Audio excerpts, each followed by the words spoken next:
ህገወጥ የንግድ እንቅስቃሴ በኑሯቸው ላይ ጫና በማሳደሩ መንግስት መፍትሄ እንዲሰጣቸው በወልቃይት ጠገዴ ሰቲት ሁመራ ዞን የሁመራ ከተማ ነዋሪዎች ጠየቁ። በከተማዋ እየተስፋፋ የመጣውን ህገወጥ የንግድ እንቅስቃሴ ለማስቆም በትኩረት እየሰራ መሆኑን የዞኑ ንግድና ገበያ ልማት መምሪያ አስታውቋል። ያየፈንቴ ዝርዝሩን ይነግረናል። በኢትዮጵያ ባለፉት ዓመታት የዋጋ ግሽበት በተከታታይ ጭማሪ ሲያሳይ ቆይቷል። በተለይም ህብረተሰቡ በዕለት ተዕለት በሚጠቀምባቸው መሰረታዊ ፍጆታዎች፣ በግንባታ ዕቃዎችና በሌሎች ላይ እየታየ ያለው የዋጋ ንረት ከቅርብ ጊዜ ወዲህ የዜጎችን ህይወት እጅግ እየተፈታተነው ይገኛል። በተለይ ደግሞ በአቋራጭ ለመክበር በሚፈልጉ ነጋዴዎች ከአንድ ሀገር ወደ ሌላ ሀገር የሚደረጉ ህገወጥ የንግድ ግብይቶች የማህበረሰቡን የዕለት ተዕለት ኑሮ እየተፈታተኑት ይገኛሉ። የወልቃይት ጠገዴ ሰቲት ሁመራ ዞን የሁመራ ከተማ ነዋሪዎችም እየተባባሰ የመጣው የዋጋ ግሽበት በኑሯቸው ላይ ጫና ያሳደረ እንደሚገኝ አንስተዋል። የገበያው ሁኔታ በጣም እያሻቀበ መጥቷል።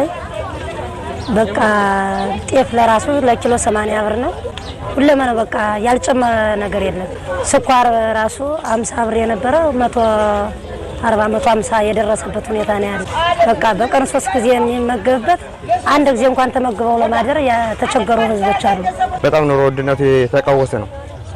እነ ዘይት እነ ድንች እነ ጎመን እነ ጤፍ እነ ማሽላ ምስኪን ዳ ስራ ያጣ ሰው አካባቢ ደግሞ በጀትም የለው። በጀት በሌለው አንፃር የገቢ ምንጭ የትም ማምጣት ስለማይችል በጣም ኦቨር ነው። አንድ ምስኪን ዳ መተዳደር አይችልም። ጨለማን ተገን በማድረግ የሚደረግ ህገወጥ የንግድ እንቅስቃሴ በኑሯቸው ላይ ጫና ማሳደሩን የሚናገሩት ነዋሪዎቹ መንግስት ቁጥጥር ሊያደርግ ይገባልም ብለዋል። ኮንትሮባንድ የሚባል ነገር አለ። አሁን ህዝብ ተቸግሮ ያለው በተለይ በቃ ጥቁር ገበያ ነው። በጥቁር ገበያ ነው አሁን የሚተዳደር። በቃ ሁመራ ህዝብ በጥቁር ገበያ ነው። መንግስት ይህን ነገር ወረድ ብሎ ወደታች እንዲያስተካክለው ነው የሚፈልገው። የሚወጡበት ቦታ ካለ እንዲዘጋ፣ ውርስ ለሀገሪቱ ኢኮኖሚ ቀውስ እንዳያጋልጸን የተለያዩ ነገሮችን በማድረግ በዚህ ዘገባ የነጋዴዎችን ሐሳብ ለማካተት የአማራ ሚዲያ ኮርፖሬሽን ጥረት ቢያደርግም ነጋዴዎች አስተያየት ለመስጠት ፈቃደኛ ሳይሆኑ ቀርተዋል። የሁመራ ከተማ አስተዳደር ንግድና ገበያ ልማት ጽሕፈት ቤት ኃላፊ ወይዘሮ አዳነች አለበል በ2015 በጀት ዓመት ከ300 በላይ የሚሆኑ ነጋዴዎች የንግድ ፍቃድ ማውጣታቸውን ጠቅሰዋል። በከተማ በተካሄደ የበር ለበር ጉብኝትም ህገወጥ ነጋዴዎች ላይ እርምጃ መወሰዱን አንስተዋል። በዚህ ዓመት 420 ነጋዴ ከህገወጥነት ወደ ህጋዊ መንገድ እንዲገቡ ብለን ነው እቅድ የያዝነው። እስካሁን ፍጻሜያችን 327 ነጋዴ ነው ወደ ህጉ እንዲገቡ የተደረጉ ማለት ነው። ስለዚህ ከዚህ በር ለበር ጉብኝት የተገኙ ጉድለቶች 236 ጉድለት የተገኘባቸው ነጋዴዎች ብለን ነው የለየናቸው ማለት ነው። 139ኙ የጽሁፍ ማስጠንቀቂያ የሰጠናቸው ናቸው። 75ቱ ደግሞ የተሸጋቸው ናቸው ማለት ነው። እዚህ ውስጥ 75 ነጋዴዎችን አሽገናል። በከተማ የህብረት ስራ ማህበራት አለመኖር ህብረተሰቡ በተመጣጣኝ ዋጋ መሰረታዊ ፍጆታዎችን እንዳያገኝ እንቅፋት መሆኑን የገለጹት ወይዘሮ አዳነች በከተማዋ በሚገኙ 4 ቀበሌዎች የህብረት ስራ ማህበራትን ለማቋቋም እየተሰራ ነው ብለዋል። እስካሁን የህብረት ስራ ማህበር አንድ ነው ያለን እንደ ከተማ ማለት ነው። እሱም ወደ ስራ አልገባም። ህብረተሰቡ በተመጣጣኝ ዋጋ ያገኛል ብለን የያዝነው እንዳቅጣጫም እንደ መፍትሄ መሆን ያለበትን ህብረት ስራ ማህበር ነው። እቅዳችን በየቀበሌው ቢያንስ አንድ ሸማች ለግብ የህብረት ስራ ማህበር መኖር አለበት የሚል ይዘናል። እስካሁን ቀበሌ 3 ስራን አድርገዋል። ኦሬዲ ወደ 60 አባላት ያሉት አምጥተዋል።